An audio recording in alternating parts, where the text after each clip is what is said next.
সাবেক যোগাযোগ মন্ত্রী আবুল হোসেনের মাধ্যমে বিদেশে টাকা পাচার করেছে সরকার, তাই প্রমাণ থাকার পরও দুর্নীতি দমন কমিশন তার বিরুদ্ধে মামলা করছে না বলে অভিযোগ করেছেন বিএনপির ভারপ্রাপ্ত মহাসচিব মির্জা ফখরুল ইসলাম আলমগীর। গণতন্ত্র মুক্তি দিবস উপলক্ষে নয়াপল্টনে 18 দলের সমাবেশে এই অভিযোগ করেন তিনি। তহিদুর রহমানকে সঙ্গে নিয়ে রিপোর্ট করেছেন নুরে আলম।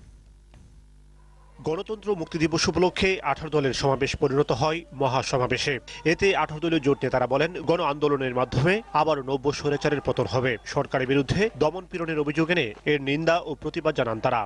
যদি সাহস থাকে লাঠি নিয়ে আসেন, বন্দুক নিয়ে আসেন, কিন্তু পুলিশ এবং আইন প্রশাসন সংস্থা বাড়িতে রেখে রাস্তায় নামেন, ইনশাআল্লাহ। মুজাহিদ বদিউজ্জামানকে খুন করেছেন, আপনারা বিরান নুরুজনকে হত্যা করে যেমনের সব ছায়ের হায় পায়নি। হাসিনা বদিউজ্জামান মুজাহিদের খুনের বাচ্চা তোমার পতনের মধ্য দিয়ে নেবেন ইনশাআল্লাহ। বিএনপির ভারপ্রাপ্ত মহাসচিব বলেন, প্রধানমন্ত্রীর দেশপ্রেমিক আবুল হোসেন চোরের রাজা প্রমাণিত হয়েছেন। দুর্নীতি দমন কমিশন আবুল হোসেনের বিরুদ্ধে মামলা দিতে চায় না। কেন দিতে চায় না?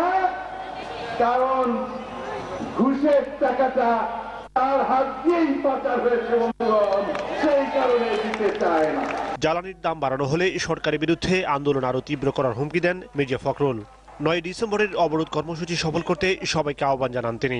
এই রাজপথ অবরোধে আপনারা দয়া করে কেউ গাড়ি বের করবেন না, জনগণের কাতারে আসুন, জনগণের সামনে থাকুন, নিশ্চয়ই আপনাদের সমস্যা সমাধান হবে।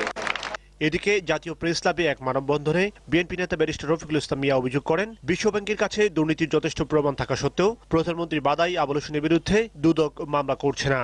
আবুল হোসেন সাহেবের বিরুদ্ধে মামলা করা যাবে না, তার কারণ মাননীয় প্রধানমন্ত্রী যেখানে আবুল হোসেন সাহেবকে সৎ চরিত্রবান ব্যক্তি সার্টিফিকেট দিয়েছে, তার বিরুদ্ধে মামলা করার ক্ষমতা এই দুর্নীতি দমন কমিশনের নাই।